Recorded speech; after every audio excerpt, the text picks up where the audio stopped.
말씀을 제가 봉독하겠습니다. 내 하나님이여, 내 하나님이여, 어찌하여 나를 버리셨나이까? 어찌 나를 멀리 돕지 아니하시오며 내 신음소리를 듣지 아니하시나이까? 아멘. 오늘부터 상고하는 세 편의 시편 22편, 23편, 24편은 선한 목자가 되시는 구주 예수님을 예언하는 시편입니다. 어느 시편이 다 그렇듯이 예수님을 예언해주고 있는데요. 그 가운데 22, 23, 24편은 우리의 목자 되시는 예수님에 대해서 예언을 해주고 있습니다. 특히 오늘 우리가 상고할 22편은 양을 위하여 목숨을 버리시는 선한 목자, 우리 예수님께서 요한복음에서 나는 내 양을 위하여 목숨을 버리노라 라고 말씀하시잖아요. 그 목숨을 버리시는 선한 목자의 고난당하심, 죽으심에 대한 예언입니다. 그리고 다음 주에 우리가 살펴볼 23편은 십자가를 통해 자기 백성을 구원하신 목자께서 부활하심으로써 이제 자기 양떼를 인도하시되 끝까지 저 천국까지 인도해 주시는 목자시다라고 하는 것을 우리가 잘 아는 시편 23편을 통해서 예언해 주고 있죠.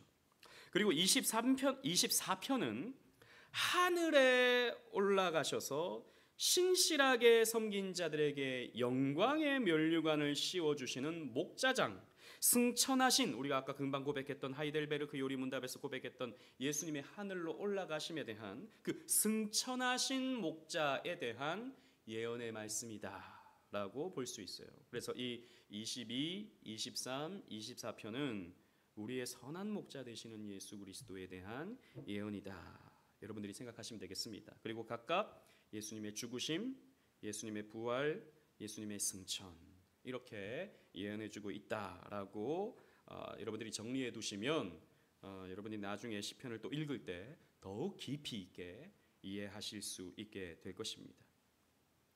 오늘 우리가 살펴볼 이 22편의 표제를 보시면 야엘렛 샤헬이라고 되어 있습니다. 발음하기도 힘들어요. 야엘렛 샤헬.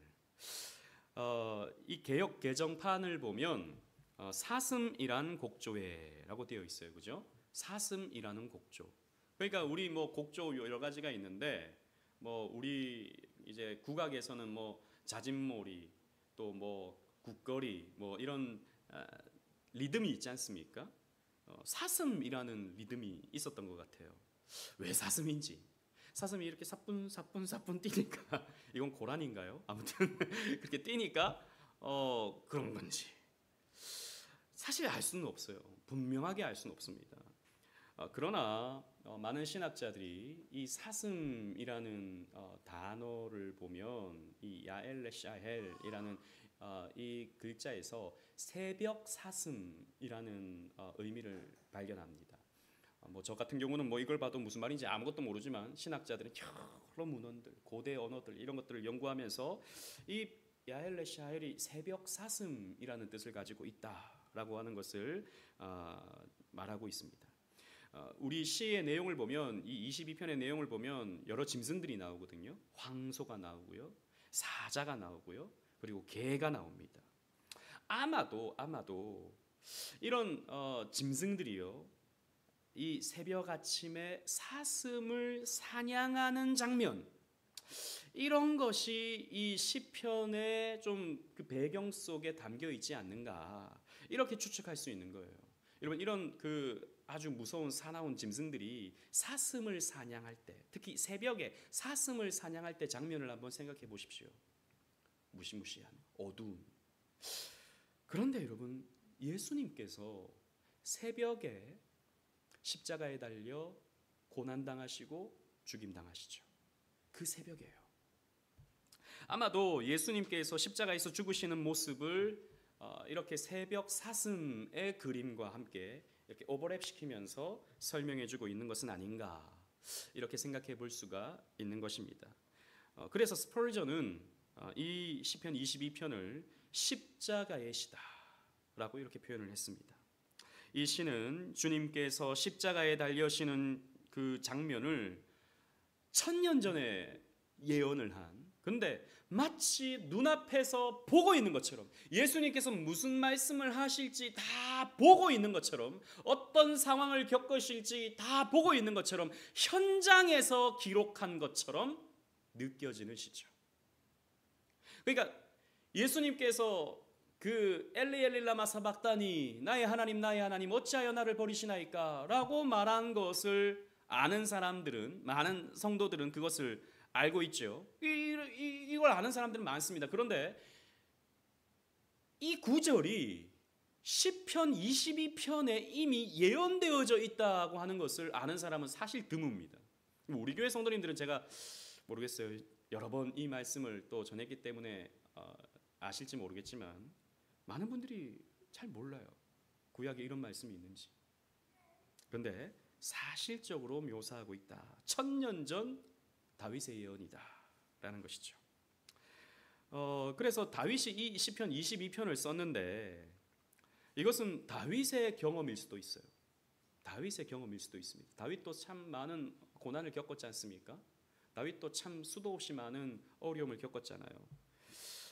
다윗의 경험이기도 하지만 그러나 더 궁극적으로는 예수님에 대한 예언이다 라고 볼 수 있는 거죠. 그래서 이중적인 의미가 있는 그런 시라고 볼 수 있겠습니다. 그래서 베드로는 이 다윗을 가리켜서 뭐라고 말합니까? 그는 선지자다.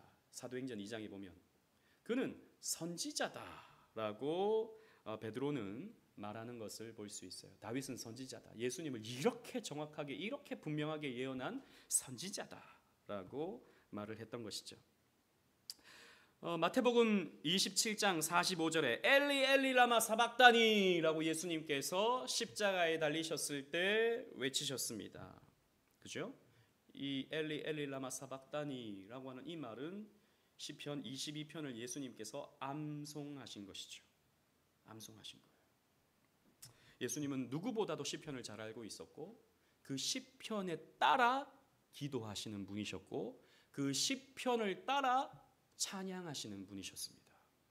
그래서 시편을 잘 우리가 부르고 암송하고 고백하는 것은 우리에게도 필요하죠. 그리고 여러분 오늘 마지막 절 31절 말씀 보십시오. 거기 보면 주께서 이를 행하셨다로 마칩니다. 그죠? 시편 22편은 주께서 이를 행하셨다라고 마치는데 이것은 주님께서 십자가상에서 다 이루었다라고 하는 말씀을 반영한다고 볼 수 있어요. 예수님은 이 시편 22편을 이 십자가상에서 쭉 읊었다라고 볼 수 있는 것입니다. 우리 1절 다 같이 한번 읽어볼까요? 1절 아까 읽었지만 시작. 내 하나님이여 내 하나님이여 나를 버리셨나이까 어찌 나를 멀리하여 돕지 아니하시오며 내 신음소리를 듣지 아니하시나이까. 아멘. 예수님께서 겪으신 가장 큰 고통의 특징은 바로 버림당한 자의 절규입니다. 여러분 누가 버림을 당했다고요? 예수님이요. 어찌하여 나를 버리셨나이까? 하나님께서 버려지셨다라는 것입니다. 그런 면에서 이 시편은요 애가입니다. 애가, 슬픔의 노래, 애가입니다. 십자가를 통해서 버림받으신 예수님의 슬픔의 노래, 애통의 노래가 됩니다. 그런데 21절을 보면 큰 구도를 지금 말씀드립니다. 이 시편에 21절을 보면 전환점이 나옵니다. 21절 하반절에 보면 주께서 내게 응답하시고, 앞에서는 응답하지 않는 하나님이셨는데, 응답하지 않는 아버지셨는데, 그런데 21절 하반절에서 주께서 내게 응답하시고 들소의 뿔에서 구원하셨나이다 라고 나옵니다. 그래서 21절을 기준으로 해서 이 시편은 나뉩니다. 앞에서는 고난의 노래, 슬픔의 노래, 그리고 21절 하반절부터 이것은 기쁨의 찬양, 구원의 감격의 찬양, 주께 영광 올려드리는 찬양으로 구분될 수 있다는 것입니다. 그래서 이 시편의 또 구도를 보시면 먼저 1절로 21절의 큰 구도를 또 보면 고난과 기도, 고난과 기도, 고난과 기도가 반복되는 것을 볼 수 있어요. 그러니까 어떻게 고난당하는지 설명하고요. 그 다음에 어떻게 기도하는지. 예를 들자면 1절, 2절은 고난이고요. 3절로 5절은 기도입니다. 6절로 8절은 고난이고요. 9절로 11절은 기도입니다. 12절로 18절은 고난이고요. 19절로 21절은 기도입니다. 고난, 기도, 고난, 기도, 고난, 기도 이렇게 이어진다는 것입니다. 이것은 제임스 몽고메리 보이스라고 하는 목사님의 분석인데 이 시편 22편을 분석한 것 중에 탁월한 그런 분석이라고 볼 수 있어요. 이런 관점에서 오늘 본문을 살피면서 은혜를 나누어 보고자 합니다. 예수님께서 어떤 고난을 당하셨다고요? 유기의 고통을 당하셨습니다. 유기의 고난을 당하셨어요. 2절 말씀 우리 다 같이 한번 읽겠습니다. 2절입니다. 시작. 내 하나님이여 내가 낮에도 부르짖고 밤에도 잠잠하지 아니하오나 응답하지 아니하시나이다. 아멘. 정말 답답한 것은요, 불러도 대답이 없는 것입니다. 정말 비참한 것은요, 내가 믿는 어떤 존재에게 외면당하는 것이죠. 내가 정말 신뢰했는데, 내가 정말 좋아했는데, 내가 정말 아꼈는데 그 대상이 나를 외면할 때, 나를 못 본 척할 때, 나를 모멸감을 주고 등을 돌릴 때 참 너무 비참하죠. 최근에도 어떤 제 친구 목사님이 이제 사역을 하다가 뭐 그런 경우는 워낙 많죠. 이제 사역을 그만두게 된 거예요. 갑자기 나가라 그런 거예요. 여러분, 부목사님만큼 참 파리 목숨이 없어요. 나가라 그러면 나가야 돼. 부목사님들을 불쌍히 여겨야 됩니다. 그래서 참 저한테 또 막 서름과 눈물과 애통을 이야기하는데 제가 또 위로해주고 참 또 격려해주고 그렇게 했습니다. 근데 이런 거죠. 자기는 충성했다는 건 정말 제가 봐도 충성했어요. 최선을 다했어요. 아낌없이 자기의 그 젊음과 에너지를 다 쏟아부었어요. 그런데 어느 순간 나이도 차고 또 좀 쓸모가 없어지는 것 같으니까 이제 뭐 나가라는 거죠. 유기죠. 그건 유기입니다. 버려짐이죠. 슬픔입니다. 여러분, 이것을 누가 겪으셨다고요? 예수님이에요. 하나님이신 예수님이에요. 누구에게서 버림받았습니까? 아버지에게서요. 성부께 버려지셨다라는 것입니다. 여러분, 우리가 잘 아는 것처럼 성부와 성자는 삼위일체의 관계입니다. 일체입니다. 하나입니다. 한 번도 떨어져 본 적이 없는 서로 사랑하고 서로 기뻐하고 서로 아끼는 그런 관계였습니다. 그런데 그 아버지께서 그 아들을 버리셨어요. 외면하셨습니다. 왜요? 왜 그렇게 하셨습니까? 이 답은 우리가 너무나도 잘 알고 있어서 너무 뻔해요. 그런데 우리는 또다시 새겨야 됩니다. 원래는 나의 죄 때문에 우리가 하나님께로부터 버림받아야 되는데, 우리가 저 지옥에 유기되어야 되는데, 우리 예수님께서 대신 유기를 당하신 것이죠. 우리 예수님께서 대신 버림받아진 것입니다. 그래서 예수님은 지옥 고통을 당하신 것입니다. 지옥에 갔다 하는 게 아니라 지옥의 형벌을 받으신 거예요. 아버지께로부터, 하나님께로부터 유기되는 것, 이게 지옥이거든요. 영원한 행복, 영원한 기쁨, 영원한 사랑의 존재이신 그 하나님께로부터 끊어지는 것, 유기되는 것, 이게 지옥이거든요. 그래서 예수님은 지옥 고통을 당하셨습니다. 유기되셨습니다. 마틴 루터는 이렇게 말합니다. 나는 성경 어디에서도 이처럼 엘리, 엘리라고 반복해서 하나님을 부르는 것을 보지 못했다. 그러니까 보통 성경에서는요, 나의 하나님 이럽니다. 근데 나의 하나님, 나의 하나님 두 번 부르는 경우는 예수님밖에 없다라는 것이죠. 이렇게 우리 예수님은요, 간절히 아버지께 외치셨습니다. 그러나 버림받았죠. 우리 때문입니다.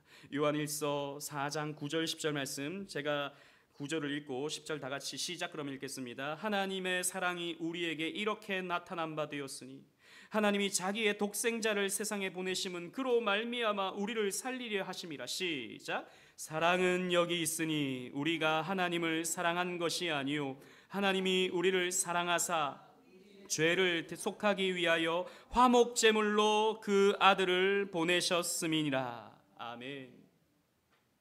왜 아버지는 아들을 세상에 보내셔서 십자가에 달려 죽게 하셨습니까? 성경은 분명히 이렇게 말합니다. 저와 여러분들을 사랑하셨기 때문이다 라고 말합니다. 이 사랑을 우리가 너무 많이 들어가지고 와닿질 않아요. 이게 우리의 가장 큰 문제입니다. 이게 가장 큰 우리의 참 슬픔이에요. 어떻게 보면. 그런데 이런 상황에서 예수님은 그럼에도 불구하고 아버지를 놓지 않죠. 그래서 그 가상 7원도 보면 계속해서 아버지께 기도하는 것을 볼 수 있습니다. 마찬가지예요. 이 시편 22편도 3절로 5절을 보면 기도를 하는 것을 볼 수 있어요. 근데 기도의 특징이 뭐냐? 과거를 회상하고 있어요. 지금은 비록 버림을 받고 있고 하나님께서 응답하시지 않고 있는 것처럼 보이지만 하나님은 과거에 어떤 은혜를 베푸셨는가를 시편 22편 3절로 5절 말씀에서 언급하고 있는 것을 볼 수 있어요. 4절 여러분 보십시오. 4절을 보면 우리 조상들이 주께 의뢰하고 의뢰하였으므로 그들을 건지셨나이다. 그리고 3절에도 보면 이스라엘 찬송 중에 계시는 주여라고 하는 것을 볼 수 있습니다. 주님, 우리 이스라엘 가운데 주님께서 계시지 않았습니까? 그리고 우리를 주께서 붙드시고 우리를 건지시지 않으셨습니까? 나는 이 하나님을 신뢰합니다. 나는 이 하나님을 신뢰합니다 라고 시편 22편은 말하고 있는 것이죠. 여러분, 때로는 하나님이 여러분들에게 응답해 주시지 않는 것처럼 느낄 때가 있어요. 마치 하나님이 안 계신 것처럼 느껴질 때가 있어요. 여러분, 그래서 근데 정말 하나님 계신 건 맞나? 아니, 내가 집사이고 권사이고 아무리 여러분 목사라 할지라도 마치 하나님이 안 계신 것처럼 믿는 어떠한 역사가, 어떠한 증거가 나타나지 않을 때가 여러분들에게 찾아옵니다. 아무리 기도해도 하나님이 역사하지 않는, 응답해 주시지 않는 그런 때가 우리에게 찾아옵니다. 그때 여러분 기억하십시오. 과거를 기억하십시오. 하나님께서 여러분들에게 어떤 은혜를 주셨는가를 기억하십시오. 지금 내가 원하는 응답이 딱 떨어지지 않는다 하여서 당장 하나님 없다고 말하지 말고 과거에 하나님께서 어떤 은혜를 주셨는가를 곰곰이 생각하십시오. 또 지금 당장 내가 은혜를 받지 못한다고 생각할 때 나는 이렇게 죽었구나 이렇게 생각하지 말고 과거에 하나님이 나에게 어떤 은혜를 주셨는가를 생각해 보십시오. 많을걸요? 많을걸요? 많죠. 우리는 그렇게 극복할 수 있는 것입니다. 그렇게 이겨낼 수 있는 거예요. 그리고 예수님은 또 어떤 고난을 당하셨습니까? 조롱과 멸시를 당하셨습니다. 6절로 8절 보면 그런 내용이 많이 나와요. 제가 오늘 다 읽으면 시간이 또 많이 걸리니까 요약적으로 그냥 말씀드리겠습니다. 이 6절로 8절 말씀을 보면 마치 마태복음 27장 39절로 43절에 예수님께서 어떤 조롱과 멸시를 받으시는지 그것을 보면 일치하고 있다라고 하는 것을 발견할 수 있어요. 사람들이 예수님 앞에서 머리를 흔들면서 조롱합니다. 십자가에 달리신 예수님을 조롱하죠. 그들은 이렇게 말합니다. 그가 하나님을 신뢰하니 하나님이 원하시면 이제 그를 구원하실지라. 저는 하나님의 아들이라며 그럼 하나님이 내려오셔서 구원하시겠지. 이렇게 사람들이 말을 합니다. 여러분, 그런데 8절 말씀 보십시오. 오늘 본문 8절에 그가 여호와께 의탁하니 구원하실 걸, 그를 기뻐하시니 건지실 걸, 이렇게 말한다는 것이죠. 똑같습니다. 마태복음 27장과 똑같은 표현이 나옵니다. 마치 똑같은 말을 반복하는 그런 리메이크하는 것처럼 이렇게 조롱당하시죠. 그리고 주님은 구경거리가 되셨고 비방과 조롱거리가 되셨습니다. 6절 말씀 보면 나는 벌레요 사람이 아니라 이렇게 표현하고 있어요. 여러분, 예수님은 낮아지시는데 어디까지 낮아지시냐 하면 사람이 되신 것도 엄청 낮아지신 것이죠. 근데 사람 정도 되신 것이 아니에요. 주님은요 가장 낮고 가장 가난한 자로 낮아지셨을 뿐만 아니라 벌레까지 되신 것입니다. 이런 벌레, 밟아 죽이죠. 벌레 그냥 파리채로 잡아 죽여버립니다. 아무도 그의 목숨을 아까워하지 않았어요. 아무도 예수님의 목숨을 아까워하지 않았어요. 마치 벌레 잡듯이 그를 죽여야 된다고 사람들이 손가락질하고 당장 죽이라고, 저의 핏값을 우리에게 돌리라고 사람들이 그렇게 외칠 정도였습니다. 마치 사냥하는 개들이 그 사슴을 둘러싸고 잡아먹으려고 하는 듯하게 그렇게 예수님은 낮아지셨습니다. 그런 상황 속에서 9절로 11절 말씀은 그런 비참한 조롱 속에서 다시 과거를 회상하는 기도를 합니다. 3절로 5절, 아까 우리가 살펴봤던 이스라엘 역사 속에서 하나님이 어떻게 구원하셨는가를 회상하는 것이었다면, 여기에서는 어머니 뱃속에서부터 하나님은 나의 하나님이셨다라고 하는 것을 고백하고 있어요. 여러분 9절 10절 말씀, 제가 9절 읽고 10절 다 같이 읽겠습니다. 오직 주께서 나를 모태에서 나오게 하시고 내 어머니의 젖을 먹을 때에 의지하게 하셨나이다. 시작. 내가 날 때부터 주께 맡긴 바 되었고 모태에서 나올 때부터 주는 나의 하나님이 되셨나이다. 아멘. 여러분 이게 참 모태에서부터 하나님이 나의 하나님이래요. 다윗의 고백인데, 여러분 이게 무슨 말입니까? 이건 회상할 수 있는 과거는 아니에요. 그러나 나의 본질이 어디에 있는가를 생각하는 겁니다. 여러분 우리의 본질이 어디 있습니까? 따라합시다. 나는 하나님께 선택받은 자다. 나는 예정된 자다. 이거죠. 우리의 고백입니다. 여러분 우리가 잘하든 못하든, 신앙생활을 뜨겁게 하든 차갑게 하든, 우리가 복을 받든 어려움을 당하든, 나는 하나님의 선택받은 자다. 나는 하나님께 예정받은 사람이다. 나는 모태에서부터 나올 때부터 하나님의 사람이다. 우리 유아가 뒤에서 잉잉잉 하고 있는데, 우리 유아는 저렇게 엄마한테 품에 안겨서 있을 때부터 하나님 사람이에요. 그래서 우리 유아 세례를 주지 않습니까? 여러분 이러한 우리의 정체성, 우리의 본질적인 정체성, 이것을 우리가 확실히 하는 것이 필요합니다.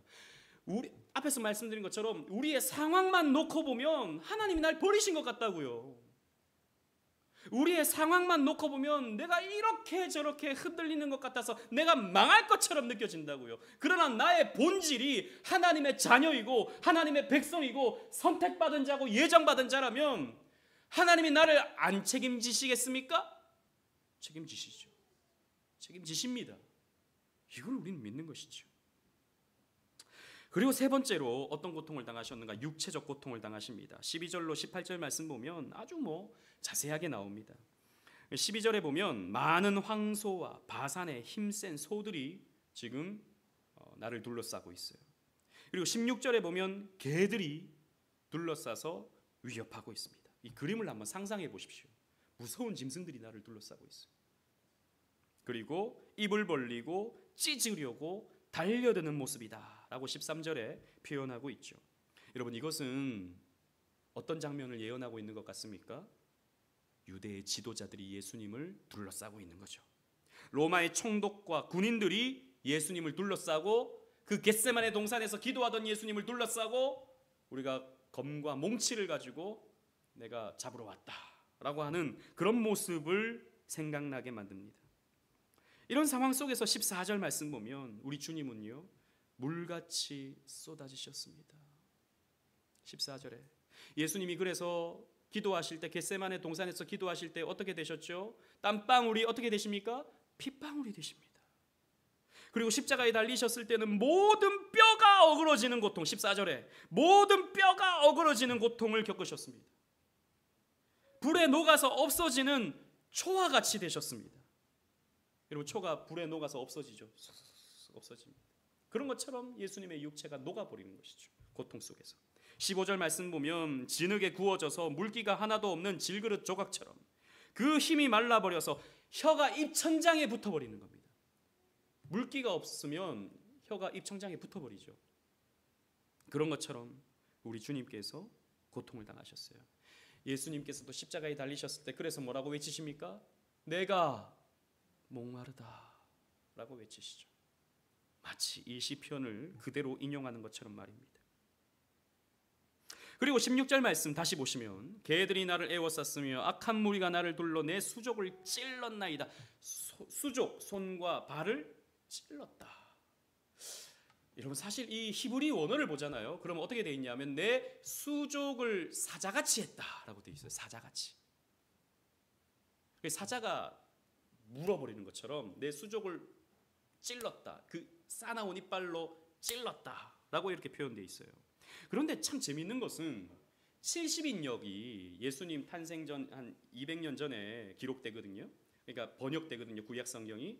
그 헬라어로 번역할 때 어떻게 이 수족을 사자같이 했다를 이걸 어떻게 번역했냐면 수족을 찔렀다라고 번역을 했어요. 참 그것도 하나님의 섭리가 놀랍습니다.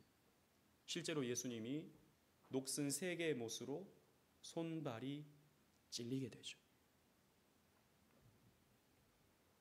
이것은 부인할 수 없는 십자가 죽으심에 대한 예언입니다. 그리고 17절을 보면 내가 뼈를 셀 수 있나이다 라고 했습니다. 이 말은 모진 채찍질과 십자가의 고난으로 말미암아 뼈가 다 드러남을 얘기합니다. 여러분 살이 찢어지면 뼈가 드러나죠. 제가 초등학교 때 브레이크 없는 자전거, 브레이크가 고장 나가지고 브레이크 없는 자전거 타고 친구들이랑 놀다가 그 내리막길 쭉 내려가는데 뭐 멈출 수가 있습니까? 그래서 옆에 벽을 갈았어요. 제 손 벽을 갈았어요. 그래서 여기 뼈가 드러나더라고요. 그래가지고 저 상처가 있습니다. 이런 고통 정도가 아니죠. 우리 주님은 십자가의 목인지 손바닥인지 정확하지 않지만 뼈가 드러나는 것입니다. 그래서 뼈를 셀 수 있을 정도로. 또 18절 말씀 보십시오. 내 겉옷을 나누며 속옷을 제비 뽑나이다 그랬습니다. 이것도 마찬가지죠. 요한복음 19장 23절로 24절에 보면 예수님의 옷을 군병들이 제비 뽑아 가져갑니다. 속옷까지도 가져가죠. 여러분 속옷이 벗겨진다, 옷이 벗겨진다라고 하는 것은 어떤 의미입니까? 그의 신분까지도 이제 박탈당한다라고 하는 그 사회적 모든 권한, 존엄이 박탈당한다라는 것입니다. 게다가 속옷까지 벗겨진다는 것은 인간이 당할 수 있는 가장 수치스러운 굴욕적인 그런 고통을 말하는 것이죠. 여러분 예수님은요 단 하나도 취하지 못하시고 다 빼앗기셨습니다. 보세요. 첫사람 아담이 모든 후손들에게 물려준 피할 수 없는 벌거벗음의 수치를 예수님께서 가져가시기 위하여 예수님께서 그 수치를 당하시는 것입니다. 그래서 예수님은 친히 벌거벗김을 당하시는 거죠. 그리고 우리에게는 그리스도의 옷을 입혀주시는 것이죠. 그래서 우리의 수치를 가려줍니다. 우리의 더럽고 추한 나의 이 죄성을 예수 그리스도의 옷으로 가려줄 수 있는 거죠. 그런 상황 속에서 이 고난의 정점에서 전환점을 우리는 살펴볼 필요가 있습니다. 19절로 21절을 보면 다시 기도하시는데요. 주님은 여전히 기도하십니다. 여전히 기도하시면서 하나님을 신뢰하는 거예요. 그리고 20절에 보면 내 생명을 칼에서 건지시며 라고 나옵니다. 내 생명을 칼에서 건지셨다. 이 죽음의 위협에서 건지셨다 라고. 칼은 사실 죽음을 말하죠. 그 죽음의 상태에서 건지심을 말합니다. 그리고 칼과 함께 개, 사자, 들소가 다시 언급되는데요. 그 모든 세력에서 건져주시기를 기도하십니다. 21절 하반절에서 그런데 엄청난 변화가 일어나는 것을 감지할 수 있는데요. 21절 보십시오. 나를 사자의 입에서 구하소서. 주께서 내게 응답하시고 들소의 뿔에서 구원하셨나이다 라고 고백하는 것을 볼 수 있어요. 근데 이 구원하셨나이다가 재밌는 것이 이것이 구원하실 것입니다가 아니고 미래형이 아니고 구원하셨나이다 라고 하는 과거 시제가 쓰여져 있습니다. 과거 시제. 즉 고난받으시는 구주께서 하나님과의 교제가 회복된다라고 하는 것을 보여주는 것이죠. 이것이 바로 전환점입니다. 주님은 우리의 죄를 인하여 아버지의 버리심을 겪은 후에 다시 그 임재와 그 은총을 보심으로써 하나님께서 이미 나를 구원하셨습니다 라고 고백하는 거죠. 여러분, 우리도 마찬가지입니다. 우리도 구원받아가고 있는 상황이지만 우리의 구원이 완성된 건 아니지 않습니까? 그러나 우리는 이미 구원받은 자이죠. 우리는 구원받아가고 있지만 이미 구원받은 자입니다. 주님께서 그것을 말하고 있는 거죠. 그래서 우리의 고난은요, 절망에서 끝날 수 없습니다. 승리의 외침이죠. 주님께서 승리의 외침을 하고 있기 때문에 우리도 승리한다라고 하는 것을 믿을 수 있는 것입니다. 그래서 이것은요, 애가에서 찬양으로 옮겨갑니다. 여러분, 다시 정리하자면 왜 예수님께서 고난당하십니까? 첫 번째는 너무 분명합니다.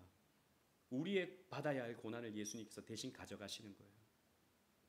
그래서 우리는 고난당하지만 우리는 저주로서의 고난을 당하는 것이 아니라 우리는 훈련으로서의 고난을 당하는 것이죠. 우리에게 찾아오는 모든 고난은 반드시 우리에게 축복의 결실을 맺게 만듭니다. 그래서 우리의 고난은 영광이에요. 반드시 우리는 이것을 믿어야 됩니다. 어쨌든 우리가 받아야 할 저주의 고난을 예수님께서 가져가시기 위함입니다. 그리고 두 번째 이유는 뭐냐? 왜 예수님께서 고난당하시는가? 바로 우리가 고난당할 때 그 고난에 대해 함께 마음을 나누기 위하심입니다. 예수님께서 진짜 고난을 당하셨어요. 인간이 당할 수 있는 최악의 고난을 당하셨어요. 그래서 우리가 어떤 고난을 당해도 우리는 예수님께서 그 겪어보신 예수님께서 그 아픔과 눈물을 겪어보신 예수님께서 우리를 위로해 주실 수 있죠. 내가 너의 그 힘듦을 안다. 하나님은 몰라요. 하나님은 우리 인간의 고통을 안 겪어보시기 때문에 모릅니다. 그러니까 물론 아시죠. 전지전능하시기 때문에. 그러나 겪어보고 아는 것과는 다르죠. 예수님은 겪어보셨어요. 배신당해 보셨고, 병에 걸려 보셨고, 망해 보셨고, 살이 찢겨 보셨고, 죽임까지도 당해 보셨죠. 그래서 우리는 예수님께서 고난당하신 것을 보면서 이 모든 것이 나를 위한 것이구나 라고 하는 것을 깨달을 수 있습니다.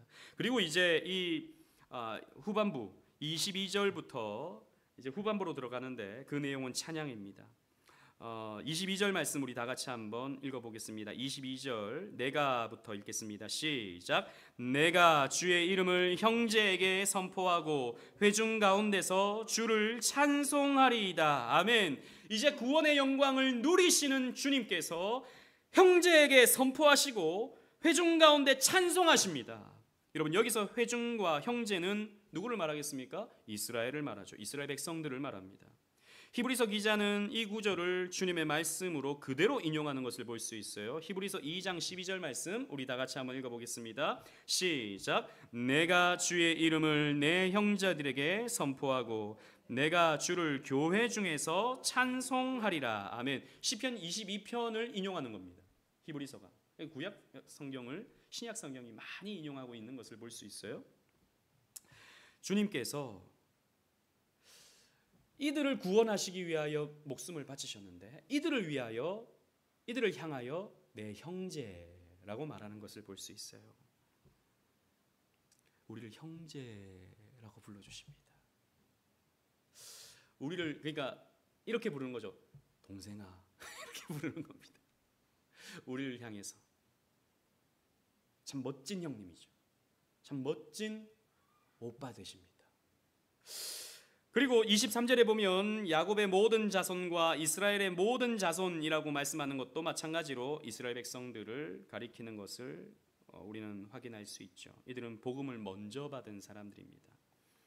그리고 이들이 복음을 외면했을 때 이제 이방인에게로 복음이 넘어가게 되는 것을 볼 수 있죠. 예수님께서도 그것을 예언해 두셨습니다. 그래서 예루살렘에서 시작된 이 복음의 역사는 온 세계 모든 민족으로 확장되는 거예요. 저와 여러분들도 다 주님의 형제요 자매가 되는 것입니다. 그래서 25절에 큰 회중이 나오는데 이 회중은 예수님의 구속사역으로 말미암아 모이게 된 하나님의 교회, 전 세계적 교회, 우주적 교회를 말하는 것입니다. 그래서 전 세계로 복음이 확장되고 이 십자가의 영광을 함께 찬양하는 그 기쁨을 누리게 되는 것이죠. 27절 28절 우리 다 같이 한번 읽어보겠습니다. 본문 27절 28절 땅의 모든 끝이 여호와를 기억하고 돌아오며 모든 나라의 모든 민족이 주의 앞에 예배하리니 시작. 나라는 여호와의 것이요 여호와는 모든 나라의 주제심이로다. 아멘. 여러분 보세요.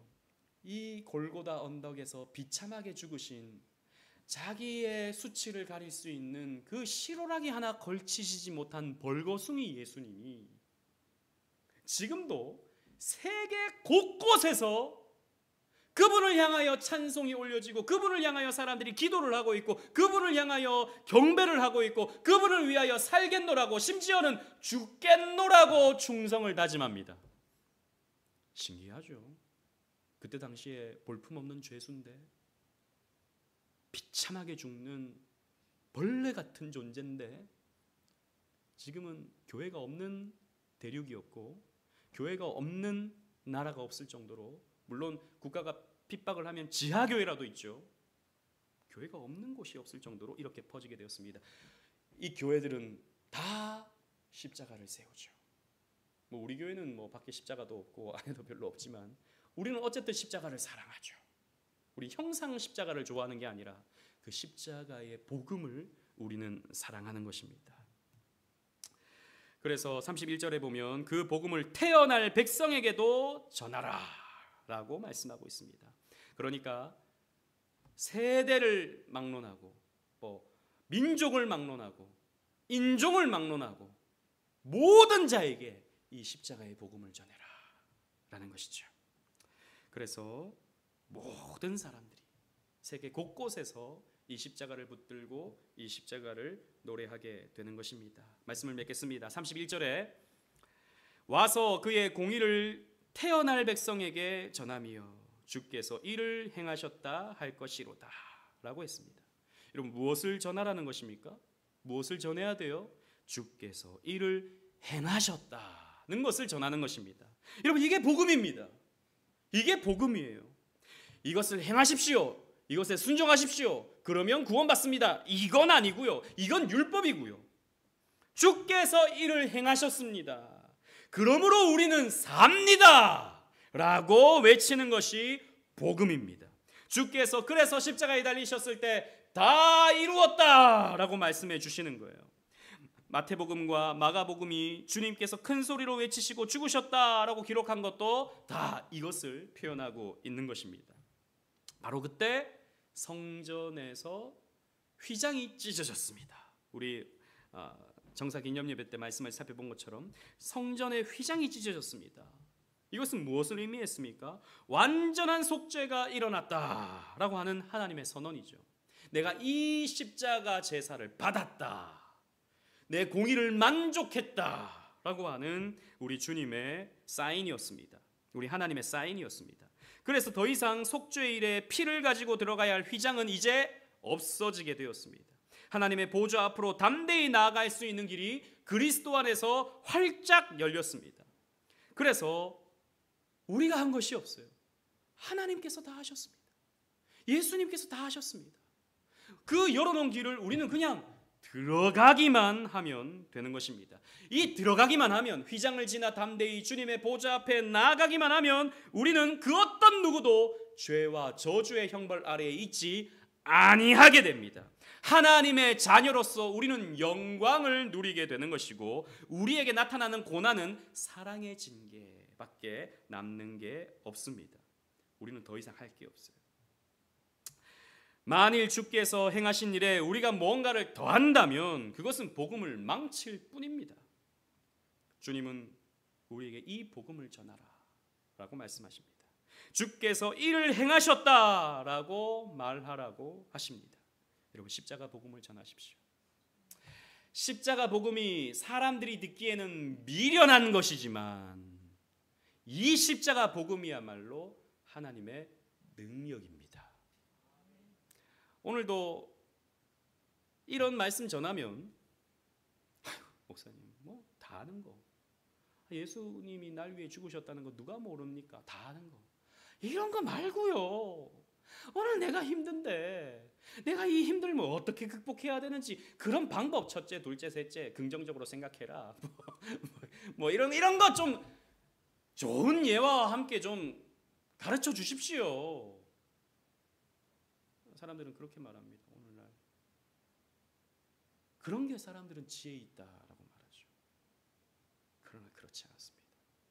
거듭난 사람은요, 하나님의 택함 받은 사람은요, 이 십자가 복음 앞에 가슴이 떨립니다. 이 십자가 복음 앞에 아멘을 화답하게 됩니다. 이 십자가 복음 앞에 내 삶을 충성으로 바치겠노라고 결단하게 됩니다. 그 은혜가 있는 저와 여러분들 되시기를 주님 이름으로 축원합니다. 아멘. 우리